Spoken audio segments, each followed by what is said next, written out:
जी students, अब जो हम टॉपिक स्टार्ट करने जा रहे हैं वो है external factor affecting the rate of photosynthesis. अब इसमें 5 फैक्टर्स हैं: लाइट, टेम्परेचर और CO2 concentration, water, oxygen content. ये 5 फैक्टर एक्सटर्नल फैक्टर में आते हैं और पाँचों के पाँचों रेट ऑफ फोटोसिंथेसिस को अफेक्ट करते हैं। अब इनमें जो फर्स्ट ऑफ ऑल हम डिस्कस करते हैं वो है लाइट। फोटोसिंथेसिस एसेंशियल है उसके लिए लाइट, क्योंकि इस लाइट के बगैर फोटोसिंथेसिस का होना इम्पॉसिबल है। उसके बगैर फोटोसिंथेसिस नहीं हो सकती। तो जितनी भी लाइट है तमाम का जो सोर्स है वो क्या है, वो सन है। सन से सारी लाइट्स आती हैं। अब लाइट दो तरह से अफेक्ट करती है, एक तो उसकी इंटेंसिटी, दूसरा उसकी quality. Quality of light and intensity of light both are effective for photosynthesis. First of all हम डिस्कस करते हैं क्वालिटी ऑफ लाइट, कि किस तरह से लाइट की क्वालिटी इफेक्ट करती है। अब इसमें हम सब जानते हैं कि लाइट जो है उसमें मुख्तलिफ तरह की रेडिएशंस है, मुख्तलिफ तरह की वेवलेंथ है, लेकिन इसमें जो विजिबल लाइट है और विजिबल में जो रेड और ब्लू है, ये दो तरह की क्वालिटीज़ हैं लाइट की, ये बहुत ज़्यादा इफेक्टिव हैं। किस चीज़ के लिए? फोटोसिंथेसिस के लिए बहुत ज़्यादा इफेक्टिव हैं। मैक्सिमम फोटोसिंथेसिस इन दो एरियाज़ में होती है, इन दो लाइट्स की क्वालिटीज़ में होती है। अब इनमें जो सबसे कम इफेक्टिव है वो ग्रीन लाइट है।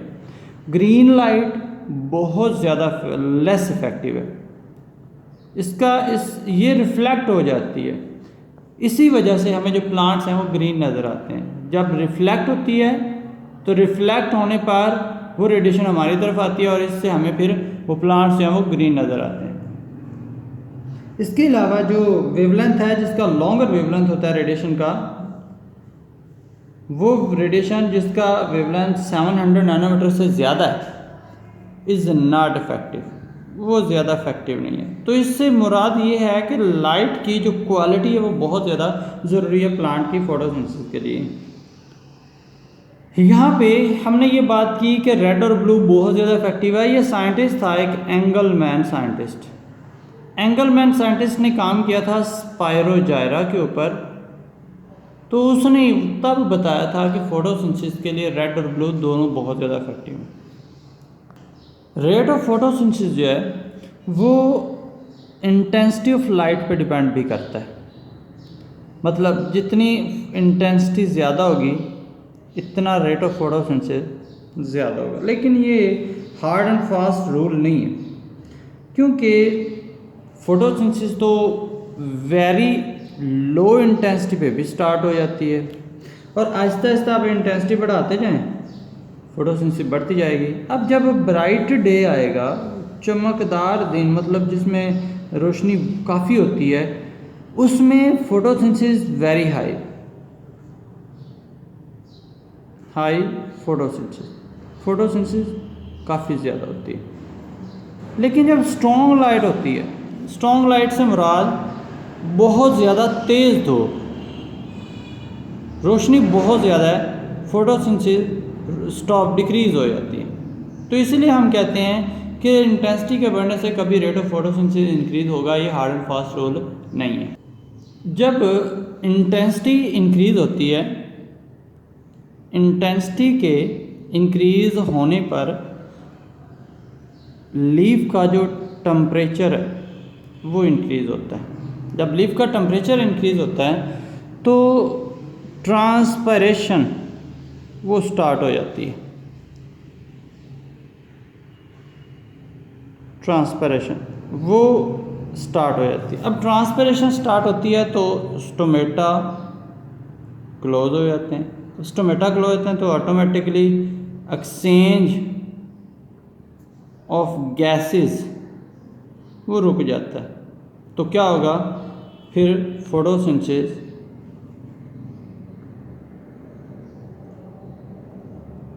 स्टॉप हो जाता है। इस तरह से हम कहते हैं कि जो इंटेंसिटी है वो एज ए लिमिटिंग फैक्टर के तौर पे काम करती है, लिमिट करती है फोटोसिंथेसिस को, रोक देती है। नेक्स्ट जो पॉइंट है वो है CO2 कंसंट्रेशन। अब CO2 कंसंट्रेशन बहुत ज़्यादा इंपॉर्टेंट है, ये भी लिमिटिंग फैक्टर के तौर पे काम करती है। फर्स्ट ऑफ ऑल कि जो प्लांट है उसको CO2 कहाँ से मिलती है, तो वो लेता है एयर से। एयर में राउंड अबाउट 0.03% CO2 मौजूद है। अब प्लांट एयर से CO2 अपटेक करता है, इसकी थोड़ी मिकदार भी काफ़ी है फोटोसिंथेसिस के लिए। ये लिमिटिंग फैक्टर के तौर पे काम करती है। वो किस तरह से कि जब एटमॉस्फेयर में फोटोसिंथेसिस जब बहुत ज़्यादा होगी तो एयर में इसकी मिकदार अगर 1% तक चली जाती है तो बहुत ज़्यादा मिकदार में इसकी कंसंट्रेशन होने पर ये लिमिटिंग का काम करती है, ये रोकना शुरू कर देती है। कंसंट्रेशन जो है वो CO2 as a inhibitory effect show करती है। तो इस तरह से हम कहते हैं कि ये जो प्रोसेस है इसके लिए CO2 ज़्यादा होगी तो तब भी फोटोसिंथेसिस रुक जाएगा, अगर बहुत ज़्यादा कम होगी तब भी फोटोसिंथेसिस रुक जाती है। नेक्स्ट पॉइंट है टेम्परेचर। टेम्परेचर जो है वो बहुत ज़्यादा इफेक्टिव है फोटोसिंथेसिस के लिए, लेकिन इफेक्टिव भी कौन सा, ऑप्टिमम। ऑप्टिमम जो टेम्परेचर है उस वक्त मैक्सिमम फोटोसिंथेसिस हो रही होती है। अगर हम बात करें टेम्परेचर की तो टेम्परेचर की 3 कंडीशंस हैं। एक तो लो टेम्परेचर मतलब मिनिमम टेम्परेचर, दूसरा ऑप्टिमम टेम्परेचर और तीसरा मैक्सिमम टेम्परेचर। हम फर्स्ट ऑफ ऑल डिस्कस करते हैं मिनिमम टेम्परेचर। मिनिमम टेम्परेचर वो टेम्परेचर है जिस टेम्परेचर पे प्लांट फोटोसिंथेसिस स्टार्ट करता है। अब ये वो पॉइंट है, मतलब प्लांट स्टार्ट फोटोसिंथेसिस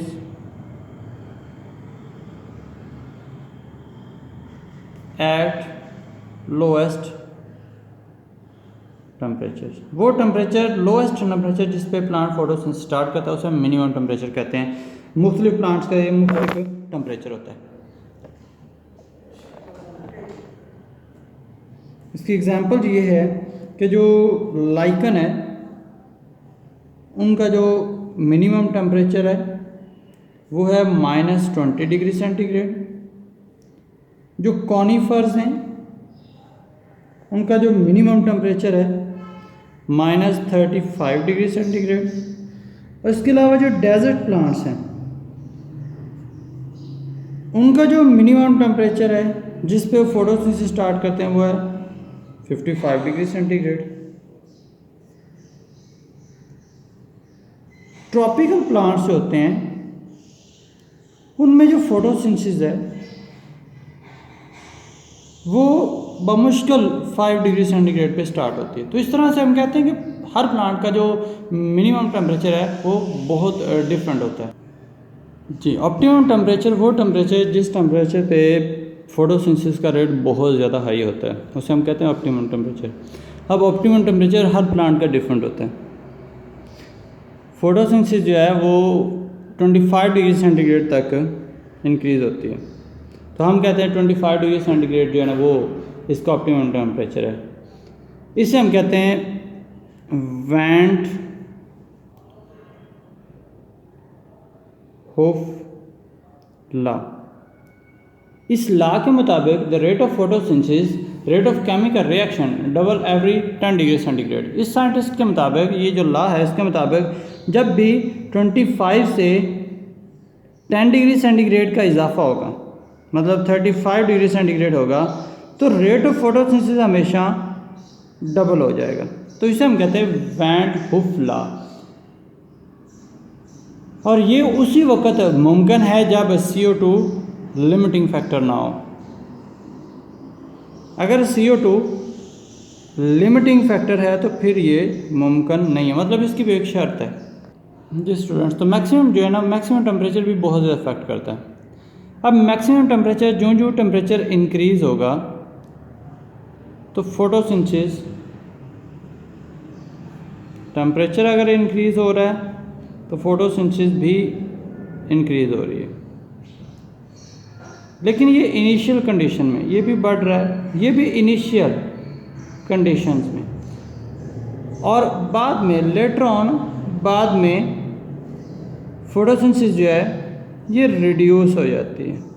अब उसकी वजह मुख्तलिफ इसकी कॉजेज़ हैं, मुख्तलिफ कॉजेज़ हैं जो हम नीचे डिस्कस करते हैं। जी स्टूडेंट्स, तो ये इसकी काजेज़ दी हुई हैं। एक तो काज है कि बहुत ज़्यादा फोटोसिंथेट जो प्रोडक्ट हैं वो कम्युलेट हो जाते हैं। दूसरी काज है कि टेम्परेचर बहुत ज़्यादा एंजाइम को डीनेचर कर देता है, जिससे जो टेम्परेचर का इफेक्ट है वो इनहिबिशन हो जाता है, ये नेगेटिव इफेक्ट होता है। तीसरा पॉइंट है कि CO2 फेल टू डिफ्यूज़, मतलब CO2 डिफ्यूज़ नहीं हो पाती। अगर CO2 मौजूद है एटमॉस्फेयर में तो वो एंटर नहीं होगी पौधे में एंटर नहीं होगी तो ऑटोमेटिकली, क्योंकि स्टोमेटा बंद हो जाते हैं तो वो एंटर नहीं होती है, और जिससे फिर फोटोसिंथेसिस रुक जाती है। अब जाहिर है जब बहुत ज़्यादा फोटोसिंथेसिस हुई थी तो बहुत ज़्यादा ऑक्सीजन भी पैदा हुई थी, और ऑक्सीजन ज़्यादा हो जाए, CO2 की कंसनट्रेशन कम हो जाए, प्रोसेस स्टार्ट होता है जिसे हम कहते हैं फोटो रेस्पिरेशन, जो कि हाई टेम्परेचर में होता है। इसके अलावा हाई टेम्परेचर की वजह से क्लोरोफिल डिसफंक्शनल हो जाता है, उसका जो फंक्शन है वो ख़त्म हो जाता है। तो ये उसकी मैक्सिमम टेम्परेचर की काज है। इस तरह से हम कहते हैं कि जो मोस्ट इंपॉर्टेंट टेम्परेचर है वो क्या है, ऑप्टिमम टेम्परेचर। स्टार्ट तो 0 पे भी हो सकता है, स्टार्ट तो कम से कम टेम्परेचर पे भी फोटोसिंथेसिस हो सकती है, लेकिन जो मैक्सिमम है वो सिर्फ ऑप्टिमम पे। मिनिमम भी बहुत ज़्यादा इफेक्टिव नहीं है और मैक्सिमम भी बहुत ज़्यादा इफेक्टिव नहीं। जो मैक्सिमम रेट ऑफ फोटोसिंथेसिस वो कब होता है, जब टेम्परेचर ऑप्टिमम होता है। जी, वाटर बहुत ज़्यादा इफेक्टिव फोटोसिंथेसिस के लिए, ये रॉ मटेरियल के तौर पे इस्तेमाल होता है। लेकिन एक्चुअल जो असल बात है वो ये है कि ये बहुत माइन्यूट क्वांटिटी में वाटर यूज़ होता है। किसी रिएक्शन में ये इस्तेमाल हो रहा है, किसी रिएक्शन में ये रिवॉल्व हो रहा है। लेस देन 1% अगर हम बात करें तो लेस देन 1% वाटर जो है वो सिर्फ एब्जॉर्ब होता है, जो कि फोटोसिंथेसिस के लिए होता है, बाकी सारे के सारा ट्रांसपिरेशन के अमल से इवेपोरेट होता है। तो हम कह सकते हैं कि ये लिमिटिंग फैक्टर के तौर पे काम नहीं करता। वाटर कंटेंट जो है वो लीफ में एक्ट करता है इनडायरेक्टली लिमिटिंग फैक्टर के तौर पे, डायरेक्ट नहीं करता, क्योंकि जितना वाटर ज़्यादा होगा उतना एब्जॉर्प्शन ऑफ गैसेस वो कम होगा। इस तरह से हम कहते हैं कि वाटर जब बहुत ज़्यादा गैसेस को कम एब्जॉर्ब करेगा या बाकी जो मिनरल्स हैं उनको कम एब्जॉर्ब करेगा तो ऑटोमेटिकली ये फोटोसिंथेसिस के प्रोसेस को स्लो डाउन कर देगा। नेक्स्ट पॉइंट है जो ऑक्सीजन। तो ऑक्सीजन जो है वो बहुत ज़्यादा ज़रूरी है प्लांट में फोटोसिंथेसिस के लिए। इसकी एग्जांपल दी गई कि अगर ऑक्सीजन पौधे में ना हो, सेल में ना हो, तो फोटोसिंथेसिस नहीं हो सकती। इसकी रीज़न क्या है? इसकी फर्स्ट जो मेन कॉज है जिसकी वजह से ऑक्सीजन ज़रूरी है वो है रेस्पिरेशन। रेस्पिरेशन होगी ATP बनेगी तो फोटोसिंथेसिस का प्रोसेस होगा, क्योंकि बहुत सारे प्रोसेस हैं फोटोसिंथेसिस में जिनमें ATP इस्तेमाल होती है। इसके बाद है सेकंड रीज़न है कि कुछ सब्सटेंसेस ऑक्सीजन की मौजूदगी में बनती हैं और वो सब्सटेंसेस फोटोसिंथेसिस के लिए बहुत ज़्यादा ज़रूरी है। इस तरह से अगर हम कहें कि अगर ऑक्सीजन नहीं है तो फिर फोटोसिंथेसिस नहीं हो सकती। और फर्दर पॉइंट है कि अगर कंसनट्रेशन ऑक्सीजन की बहुत ज़्यादा हो जाती है सेल में तब भी ये नुकसानदेह। तो mean low concentration high concentration both are dangerous for both affect the rate of photosynthesis. अब देखें हाई कंसनट्रेशन तो वो भी क्या करेगी, फोटोसिंथेसिस को रोक देगी, फोटो रेस्पिरेशन को स्टार्ट कर दे। और ये क्या है, ये एनर्जी वेस्टिंग स्टेप है, वेस्टिंग रिएक्शन है, इसमें एनर्जी वेस्ट होती है। तो ये यहाँ तक है बेटा हमारा topic factor affecting the rate of photosynthesis external factor है। तो नेक्स्ट इंशाल्लाह हम फर्दर टॉपिक की तरफ चलते हैं।